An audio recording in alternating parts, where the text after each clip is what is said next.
चलिए अब एक एक करके हम लोग देखते हैं। पहले कश्मीर, जम्मू कश्मीर के बारे में। जम्मू कश्मीर का इतिहास बड़ा पुराना रहा है। यहाँ पर शुरू से ही यहाँ विवाद रहा है। जम्मू कश्मीर में अशोक ने श्रीनगर शहर की क्या किया था, स्थापना किया था। श्रीनगर शहर की क्या किया था, स्थापना। ऋषि कश्यप के नाम पर इसका नाम क्या पड़ा था, कश्मीर पड़ा था।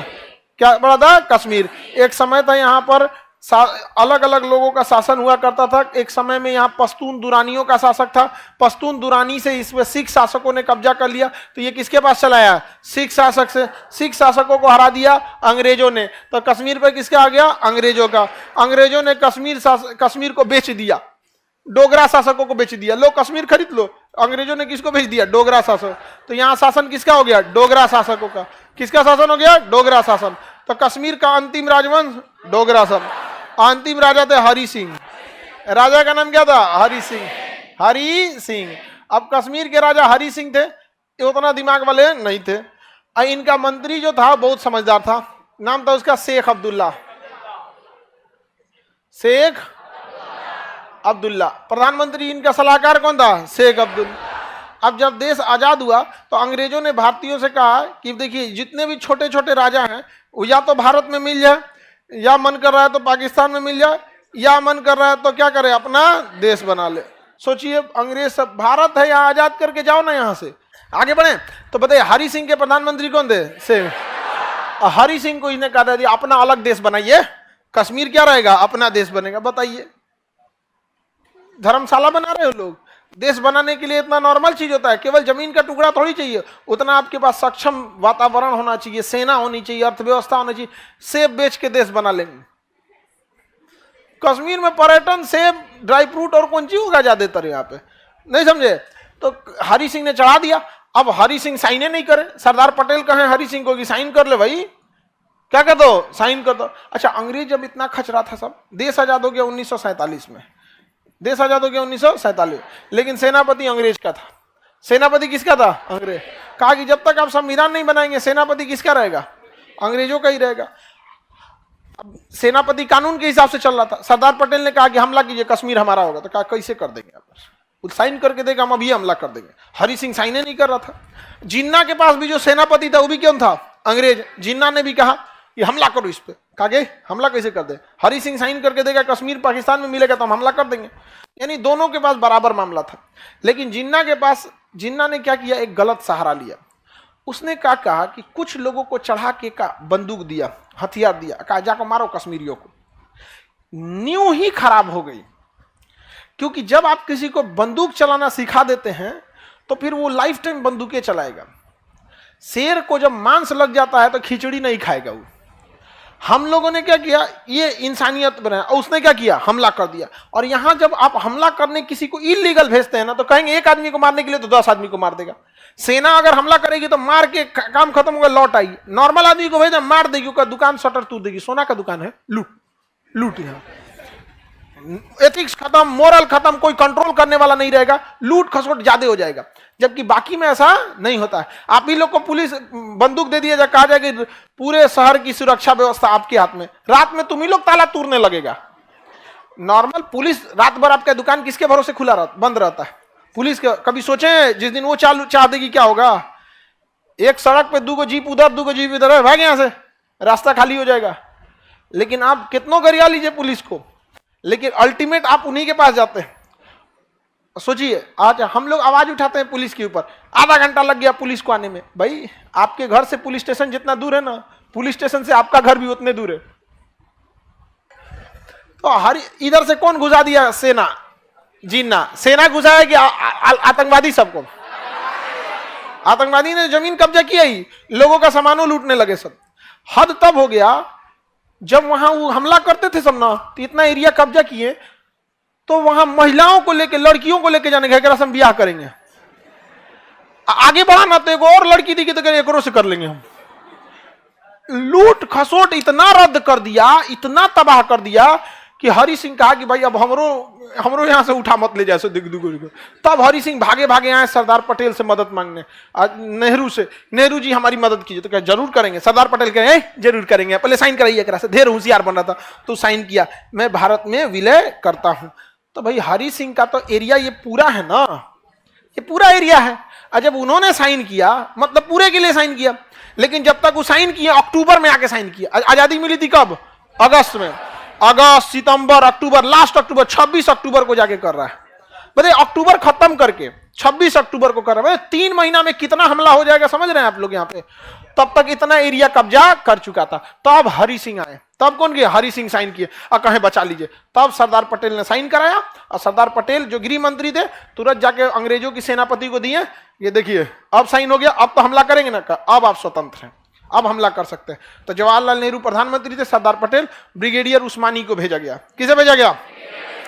ब्रिगेडियर उस्मानी। जिन्ना का हालत खराब हो गया, क्योंकि ब्रिगेडियर उस्मानी जो थे ना, उस समय ब्रिटेन की आर्मी से, इंग्लैंड से ट्रेनिंग लेके आए थे। उस समय का सबसे बड़ा जो ट्रेनिंग एकेडमी वहां था, और जिन्ना ने उनको ऑफर दिया था, आ जाइए हम आपको अपने यहाँ का सेनापति बना देंगे। जिन्ना ने ऑफर दिया था ब्रिगेडियर उस्मानी को, क्या बना देंगे? सेनापति बना देंगे आप। तो ब्रिगेडियर उस्मानी ने कहा कि जिस देश की धरती की शपथ लिए थे, जिस देश की धरती का हमने मेडल पहना था, जिसने हमें नौकरी दिया था, और जब हथियार उठाने से पहले जब हम सर्विस में आए थे तो जो शपथ लिए थे, आपके सेनापति बनने के लिए हम उस भारत का शपथ कैसे भूल जाए? भूल जाइए, आपका पाकिस्तान बन गया है, मरेंगे तो इसी धरती पे मरेंगे यहाँ पर। तो ब्रिगेडियर उस्मानी को जब कमांड दिया गया तो उसके बाद से पाकिस्तानी 1 इंच आगे नहीं बढ़ सके थे।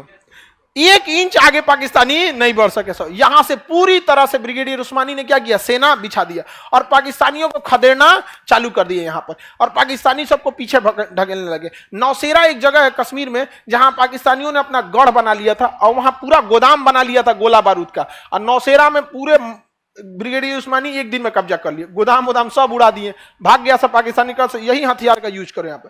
ब्रिगेडियर उस्मानी की एक समझिए अच्छाई कही है, खराबी ढीठ बहुत थे, ढीठ बहुत थे। वहां पे युद्ध के मैदान में ही जाके उनको समझाते थे अपने सैनिकों को। अब जगह कोई सिपाही है और उसके बीच में ब्रिगेडियर आ गया, ब्रिगेडियर का पावर बहुत बड़ा होता है, समझ में आ गया कि नहीं आ गया? जब सामने ब्रिगेडियर खड़ा रहे तो सिपाही का मनोबल इतना बढ़ जाएगा कि कुछ उखाड़ के फेंक देगा सब वहां पे। इसी बीच में जब ब्रिगेडियर उस्मानी थे तो एक तोप का गोला इनके ऊपर आके गिर गया। हालांकि कई बार ये बच चुके थे। एक बार तोप का गोला, जैसे जहां खड़े होते हैं भाषण देने गए ना, जैसे वहां से भाषण देके खत्म होके हटे, तुरंत वहां एक तोप का गोला गिरा। जिस जगह पे थे भाषण दे रहे थे उसी जगह पे, जैसे खत्म हो गया उसका, जैसे गए अपने जीप में बैठे वहीं गोला गिर गया। तो लोगों ने बताया कि सर आप जहां थे वहीं पे तोप का गोला गिर गया था। तो कहे कि तोप के गोला को भी पता है ब्रिगेडियर की इज्जत की जाती है। तो हरि सिंह की गलती की वजह से ये एरिया किसने कब्जा कर लिया? अब जवाहरलाल नेहरू को ये लगा कि हम मुकदमा कर देते हैं, हम क्या करते हैं? केस कर देते हैं। कहां पर? यूएनओ में। कहां केस करेंगे? यूएनओ में। अब जवाहरलाल नेहरू चूंकि वकील थे, उन्हें लगा केस लड़ लेंगे, लेकिन ये नहीं समझ पाए अंग्रेज यूएनओ ऐसा संस्था बनाए जहां कोई भी मामला फंस जाता है, और लेके चले गए कश्मीर मामला को कहां पे? यूएनओ में। अब पाकिस्तान कहता है कि हम यहां जनमत संग्रह कराना चाहते हैं, यहां के लोगों से पूछना चाहते हैं तुम कहां रहना चाहते हो, हम लोगों से मिलना चाहते हैं कहां रहना चाहते। लेकिन हरि सिंह जब साइन किए थे ना, तो शेख अब्दुल्ला एगो खचरा था, उसने 370 जोड़वा लिया था। क्या जोड़वा लिया था? 370, जिस वजह से हम लोग वहां नहीं रह सकते थे। मोदी जी यहां किसको निपटा दिए? 370 निपटा दिए। सरदार पटेल ने साइन करा लिया, ब्रिगेडियर उस्मानी तबाह कर दिए, और नेहरू कहां लेके चल गए? यूएनओ में। देखिए, नेहरू अगर यूएनओ में ले गए तो आप भले नेहरू की गलती कीजिए, लेकिन गलती जो है यूएनओ की है। यूएनओ छाती पीट के चिल्लाता है यूक्रेन में क्या हो गया, यूक्रेन, अरे सीरिया में क्या हुआ था, अफगानिस्तान में घुस के मारे लोग, क्या हुआ था अफगानिस्तान में, इराक में क्या किया, सब तबाह कर दिया सब इराक में। ये इनकी लॉयल्टी केवल अपने वेस्टर्न कल्चर के लिए है, याद रखिएगा। बाकी हम लोग को मजबूरी है इन चोटों की, हम लोग को इज्जत से बात करता है, वरना जिस दिन हम लोग गूगल, यूट्यूब, फेसबुक, हैंडसेम का बहिष्कार करेंगे लोग ना, उस दिन शांत हो जाएंगे ये लोग। यहाँ पर समझ में आएगी नहीं आ गया? यहाँ पे तो 370 जोड़ देने की वजह से हो गया। अब यूएनओ में पाकिस्तान क्या कहता है कि हम यहाँ पे चुनाव कराना चाहते हैं। अब समस्या ये है कि पाकिस्तान ने कश्मीर मुद्दा को कभी भी एक जमीन की लड़ाई नहीं बनाया, बल्कि धर्म की लड़ाई बना दिया। किसकी लड़ाई बना दिया? धर्म की। और माइंड गेम खेलता है पाकिस्तान कैसे, ध्यान से समझिएगा। पाकिस्तान का माइंड गेम कैसे है, वो अपने आतंकवादियों को भेजता है कहाँ पे? कश्मीर में, और कहेगा नमाज पढ़ने वाली टोपी पहनो। आप बताओ, लड़ाई लड़ने के लिए तो हेलमेट पहनना चाहिए ना। हम ही लोग अगर कहीं लड़ाई लड़ने जाएंगे तो क्या गमछा बांध के जाएंगे कि टोपी पहन के जाएंगे? हेलमेट पहन के जाएंगे। हेलमेट नहीं भेजता, क्या भेजता है? टोपी, और टोपी में भी नमाज वाला। अच्छा, हम लोग चितकबरा कपड़ा पहनेंगे, छुपने में आसानी है, वो कुर्ता पैजामा पहनाएगा। उसका मकसद कभी कश्मीर मुद्दा जमीन का रहा ही नहीं, वो बार बार इसे धर्म पे ले जाना चाहता है, ताकि मरने वाले के बाद क्या पता चले, धर्म पता चले। जानबूझ के वो भेजना चाहता है। समझ में आएगी नहीं आगे पे? उसके बाद भी उसने क्या किया, कश्मीर को किस तरह से बर्बाद करना चाहे। अपने आतंकवादियों को बोलता था जाओ गोली चलाना और घर में घुस जाना, और उस सब बैग में बुर्का लेके आते थे सब, नकाब, और जानबूझ के नकाब में बैठ जाते थे सब, ताकि आर्मी आएगी, अगर नकाब नहीं चेक करेगी तो गोली मार देगा सब, और चेक करेगी तो आतंकवादी मराएगा सब। लेकिन एक के चक्कर में तो सबका चेक करना पड़ेगा, और जब चेक करेंगे तब पाकिस्तान कहेगा देखो देखो क्या होता है। अब भाई किसी का कोई घूंघट, देखिए नकाब तो एक बहुत ज्यादा कवर होता है, घूंघट तो नॉर्मल कवर होता है, अगर कोई घूंघटो उठा के चेक करते एक तो ईगो वाली बात आएगी कि नहीं आएगी। तो पाकिस्तान का माइंड गेम समझ रहे हैं, इसलिए इंडियन आर्मी घरे उड़ा देती है अब। तो भाई कैसे मजबूरी हो गई थी कि नहीं, इसलिए आर्मी ने भी अच्छा उपाय किया, रात में घर में घुसेंगे ना, चारों ओर से घर में घेर लेती है, जा चारों ओर से जीप गाड़ी लगा के, बुलेट उठ लगा, हाँ दिन हो जाने दो, क्योंकि रात में कार्रवाई होगा, फिर पाकिस्तान बवाल करेगा यहाँ पे। अब दिन हो जाएगा, पूरे मोहल्ले वाले जुट जाएंगे, आराम से बोला जाएगा इंडियन आर्मी है यहाँ पर, आपको घबराने की जरूरत नहीं है, अगर तुम आतंकवादी भी हो तो हथियार फेंक के बाहर आ जाओ, हम तुम्हें नहीं मारेंगे। तो कई वो आतंकवादी भी हथियार फेंक के बाहर आ जाते हैं। इंडियन आर्मी फिर उसे शिक्षा देती है, सब कुछ कराती है, उसके बॉन्ड भरवाती है, गार्जियन को करती है, उसके बाद फिर उसे समाज की मुख्य धारा में लेके आती है। तो धीरे धीरे समय लगेगा, एक इतना लंबा समय से इसने रद्द कर दिया है तो एक समय ज्यादा लग जाएगा, क्योंकि 370 हटने के लगभग 30 से 40 साल लगेगा उसे किस में आने में, मुख्य धारा में आने में। तो पाकिस्तान ने कश्मीर का वह हिस्सा कब्जा कर लिया जो हरि सिंह के साइन नहीं किया था जब तक, और इस एरिया को कहते हैं पाक ऑक्युपाइड कश्मीर। क्या कहते हैं? पाक ऑक्युपाइड कश्मीर, POK। क्या कहेंगे? पाक ऑक्युपाइड कश्मीर। ये 30% है। कितना परसेंट है? तो पाक ऑक्युपाइड कितना परसेंट है? कब कब्जा किया? 1948 तक। 1948 तक में क्या कर लिया? कब्जा कर लिया। इसी को खाली कराने के लिए जवाहरलाल नेहरू कहां चले गए? इंटरनेशनल कोर्ट में चले गए। अभी यूएनओ कहता है कि यहां जनमत संग्रह कराइए। क्या कराइए? जनमत संग्रह कराइए। भारत भी रेडी हो जाता है, कहता है ठीक है कराइए। लेकिन जब जनमत संग्रह होगा तो वहां पाकिस्तान की सेना नहीं रहनी चाहिए, तो पाकिस्तान की सेना पीछे हटाइए। तो पाकिस्तान कहता ना ना, हम जैसे पीछे हटाएंगे तो चढ़ के कब्जा कर लेगा, कहेगा जनमत तो संग्रह नहीं होगा। देखिए यही डरा हुआ है, क्योंकि जनमत संग्रह तब होता है जब वहां आप अपनी सेना हटाएंगे, तब आप अपनी सेना रख के कैसे कर सकते हैं आप? तो पाकिस्तान कहता है ठीक है यूएनओ की सेना रहेगी। तो यूएनओ में सबसे ज्यादा कहां की सेना है? भारत की। कहता यूएनओ की सेना, और वो डरल रहता है, और रूस रोक लगा देता है। रूस के पास वीटो पावर है जो किसी भी प्रस्ताव को रोक सकता है। 5 देशों के पास वीटो पावर है जिसमें रूस भी है, तो रूस रोक देता है, कहता है कि नहीं जनमत संग्रह नहीं होगा, जनमत संग्रह नहीं होगा। समझ में आ गया कि नहीं आ गया? तो ये एरिया क्या है भाई? POK। कितना परसेंट? कितना परसेंट? 30%। आगे बढ़े। अब देखिए ध्यान से, इधर का एरिया कहलाता है अक्साई चीन। चाइना ने 1962 में कब्जा कर लिया। कौन सा? अक्साई चीन। 1962 में कौन कब्जा कर लिया? कितना परसेंट? 10%। तो इधर से अक्साई चीन किसने कब्जा कर लिया? अब POK कौन कब्जा कर लिया? भारत का दोनों ओर से मुड़िए उड़ा दिया। समझ में आ गया कि नहीं आ गया? अब ये जो हम लोग नक्शा दिखाते हैं ये हमारा ओरिजिनल नक्शा है, लेकिन वास्तविक रूप से ये स्थिति नहीं है। इधर कौन कब्जा किया? इधर कौन कब्जा किया? चाइना ने कब्जा कर रखा है। किसी को दिक्कत है तो बताया जाए। ये एरिया कौन सा हो गया आपका? अक्साई चीन। सियाचिन किसके पास है? सियाचिन भारत के पास है। सियाचिन भारत के पास। एक बार पाकिस्तान ने ना 1984 में सियाचिन पर कब्जा कर लिया। 1984 में कहां कब्जा कर लिया? सियाचिन में कब्जा कर लिया। अब हो गया आफत। यहां का टेम्परेचर होता है -60 डिग्री सेल्सियस। कितना डिग्री? ऐसे थूकिएगा ना तो थूक जमीन पे गिरने से पहले जम जाता है, यानी अगर किसी को थूक दीजिएगा तो उसको चोट लगेगा, इतना ज्यादा ठंड पड़ता है। 20 सीटी लगाइएगा कुकर में तो आलू गलता है, या 20 सीटी में आलू गायब हो जाएगा। खत्म हो जाएगा 20 सीटी में। हाँ, 20 सीटी में क्या गलता है? आलू। वहां पानी होता ही नहीं है, खौलाना पड़ता है पानी के लिए। यहाँ पे इतना ठंड में कोई लड़ाई कैसे लड़ेगा? और उसमें पूरी क्या होती है, बर्फ जमी रहती है। अब -60 डिग्री सेल्सियस, अब पाकिस्तानिया जाके वहां कब्जा कर लिया। हम लोग को पता कैसे चला पता है? कुछ पर्वतारोही आए थे सब भारत में चढ़ने के लिए पहाड़ के, तो उनके पास कुछ नक्शा था, तो उन्होंने कहा कि अभी हम पाकिस्तान से भी परमिशन लेके आए हैं, उन्होंने भी हमें परमिशन दे दिया है सियाचिन पे चढ़ने के लिए। तो इंडियन आर्मी कहेगी रे चोट्टा कहीं कहा, सियाचिन पे चढ़ने के लिए परमिशन तुम पाकिस्तान से लाया है? तो भारतीय सेना जो थी समझदार थी, रिएक्ट नहीं की। समझदार आदमी रिएक्ट नहीं करता, देखिएगा ना, जो समझदार रहेगा ना उसके काम लायक चीज रहेगा तो उसमें सबसे कम रिएक्ट करेगा, ताकि आपको आभास ना होने दे। अच्छा कहा ठीक है पाकिस्तान से लिए, नक्शा देखा, एगो फोटोकॉपी करा के रख लिया। अब उसको बता देते तो पाकिस्तान में बोलता कि आपका नहीं है का हो, इंडियन आर्मी पूरी तरह हड़क गई थी। अब भारत ने सोचा कि बाप रे बाप, इस ससुरा पीओके ले गया, आक्साई चीन ले गया, चढ़ गया किस पे, सियाचिन पे। अब इंडियन आर्मी भेजी सियाचिन पे रेकी करने के लिए, रेकी मतलब जासूसी करने के लिए। जो गया उनको ठंडा मार दिया, वापस आए लोग, उन लोग पता चला कि यहां लड़ना असंभव है, क्योंकि जिस कपड़े की जरूरत है -60 डिग्री सेल्सियस का कपड़ा, ये कपड़ा हमारे पास अवेलेबल नहीं है। हम लोग ये कपड़ा लेके लड़ाई, नॉर्मल कपड़ा में लड़ाई नहीं लड़ पाएंगे। तब पता चला कौन कपड़ा बनाता है, तो नॉर्वे नामक एक देश था। एक देश का नाम क्या था? नॉर्वे देश वो कपड़ा बनाता था। तो भारत ने कहा कि ठीक है अगले साल हम लोग युद्ध करेंगे, हथियार वगैरह रेडी रखो, और नॉर्वे से कपड़ा मंगाते हैं। तो नॉर्वे से जब कपड़ा मंगाएंगे तो कपड़ा बहुत हल्का था और ठंड पूरा रोक लेता था। तो लोग, इंडियन आर्मी ने कहा कि ठीक है, नॉर्वे की कंपनी कहा कि हमको कपड़ा ऑर्डर करना है, 10,000 पीस हमको दे दीजिए।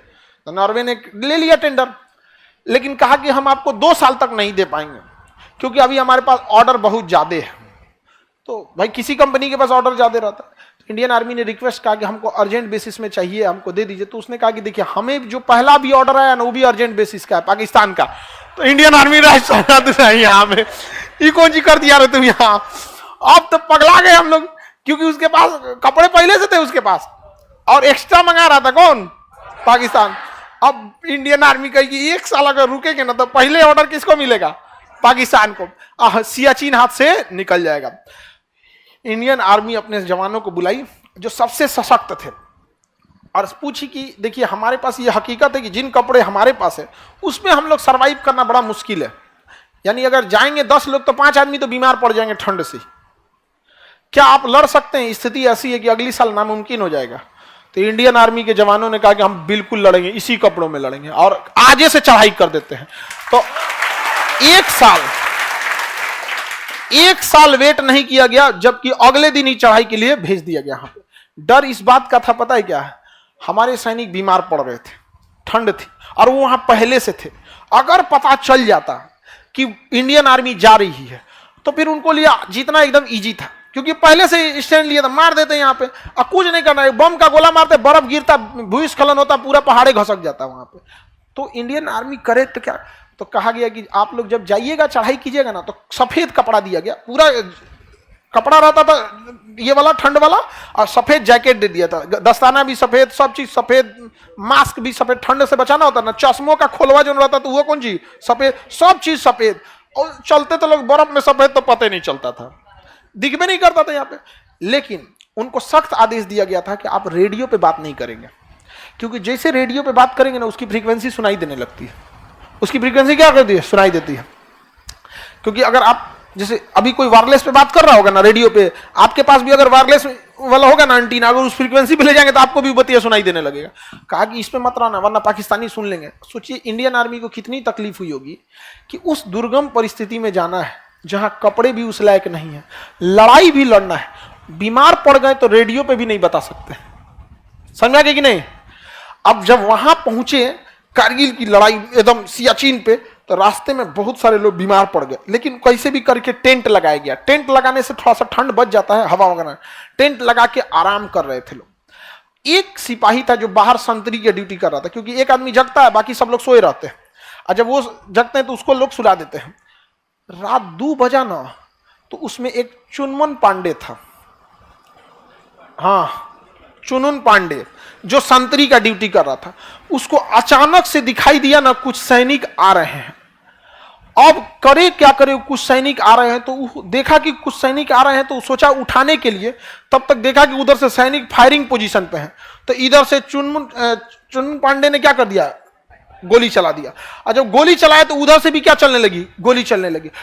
गोली चलने लगी तो इसने जो निशाना लगाया था सटीक लगाया था, और इस निशाने से मारा, उधर 3-4 ठो मर गया, और उधर से भी गोली चलने लगी तो गोलीबारी की आवाज सुन के ये लोग जग गए। और तब तक जब देखे लोग तो तब तक इनको गोली लग चुकी थी, शहीद हो चुके थे, और गोली चलाइए रहे थे। तब तक ये लोग उठ के, और जो पाकिस्तानी उधर से आ रहे थे सबको मार के धड़धड़ा के नाच दिया, सब पाकिस्तानी वहां क्या हो गया, सब मर गया सब। अब जब पाकिस्तानी मर गया तो ये लोग को डबल खुशी थी, कपड़वा मिल गया।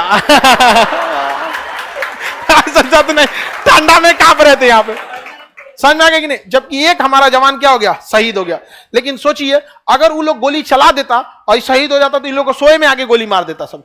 अब इसने कितना समझदारी किया, धड़धड़ा के गोली चलाया कि भाई उठाए से अच्छा गोलियां क्या वजह से तो उठबे करेंगे, धड़धड़ा के मार दिया, सारे पाकिस्तानी क्या हो गए, सब मर गए सब। शहीद कौन जी, मर गए सब, यहाँ पाकिस्तानी क्या हो गया, मर गया। भारतीय सेना ने उसका क्या कर दिया, कपड़ा पहन लिया, उगारे फेंक दिया, भाग ऐसे छोटा उनको दफना दिया गया। इंडियन आर्मी चाहे जितने भी पाकिस्तानी मारे जाते हैं हम लोग उनको दफनाते हैं, और बाकायदा जो इस्लामिक परंपरा है उस विधि से हम लोग क्या करते हैं, दफनाते हैं। देखिए लड़ाई अपने जगह पे है, संस्कार अपने जगह पे होता चाहिए। आप देखिएगा महाभारत और रामायण में जितनी लड़ाइयां हुई हैं लंका में, उससे ज्यादा खून खराबा तो कहीं नहीं हुआ, लेकिन संस्कार की हानि आप कभी नहीं देखिएगा। मरने के बाद ऐसा नहीं हो गया कि कहीं संस्कार विहीनता हुई थी, तो हम अभी भी उस परंपरा को, उसको दफना दिया गया। अब पाकिस्तान वाले जो थे सब, उन सबको लगा कि भाई उनकी आर्मी तो पहुंच चुकी है यहाँ पर, अब ये लोग रेडियो ऑन कैसे करें, यहाँ पे इतनी बड़ी जीत हो गई थी, बताइयो नहीं पाए लोग कि भाई कपड़ा मिल गया हमको। तब तक उधर पाकिस्तानी हेलीकॉप्टर आया खाना पहुंचाने के लिए। क्या पहुंचाने के लिए, खाना। अरे चोटा कहीं का यहाँ खाना वाला चल गया, खाना वाले ये लोग बढ़िया बढ़िया उधर से लाया होगा, बिरयानी उरियानी बना के खाना गिरा दिया, एक्स्ट्रा कपड़ा कंबल उम्बल सब गिरा दिया यहाँ पे। ये लोग कहेंगे thank you thank you thank you, पूरा गिरा दिया कपड़ा। अब ये लोग रेडियो चालू किए इंडियन आर्मी को, बेस कमांड को, कि 2-4 और एक आध बटालियन भेजिए, हम लोग यहाँ कपड़ा का इंतजाम कर लिए हैं। अब ये लोग रेडियो का कुछ ने दुकान खुलल है का यहाँ कोनो चीज का दुकान ना खुलल है, आसपास खाली बर्फ दिख रहा है। यहाँ पे मार दिए लोग पाकिस्तानियों का, उसको उघारे रखे हैं उधर। तो बेस वाले का कोई बात नहीं, अपना वाला कपड़ा पहना दो, अपना पहना दो। यहाँ पे तूने नॉर्मल कपड़ा था वो पहना के दफना दिया गया यहाँ पे। समझ में आ गया कि नहीं आ गया। अब इंडियन आर्मी वहां क्या कर ली, कब्जा कर ली, और यहाँ का पूरा एरिया किसके कंट्रोल में आ गया, इंडियन। कब से है कंट्रोल में, 1984 सियाचिन। इसे कहा गया ऑपरेशन मेघदूत। क्या कहा गया, ऑपरेशन मेघदूत। ऑपरेशन मेघदूत चला के किसे कब्जा कर लिया गया, सियाचिन। वरना इसमें भी कब्जा कर लेते वहां पे। अब पाकिस्तान भी यहाँ पे है लेकिन निचवा है। पाकिस्तान कहाँ है, नीचे है, और उसको नीचे ठंडा मार देता है। अभी वो बैला नीचे है, नीचे उसको क्या मार देता है, ठंडा मार देता है। अब तो पैसा है नहीं जो कपड़ा खरीद सके, तो इंडियन आर्मी से कहता है कि आप लोग भी पीछे हट जाइए। हम भी पीछे हट जाते हैं, क्योंकि हम ही लोग एक दूसरे के लिए तो आखिर वहां खड़े हैं।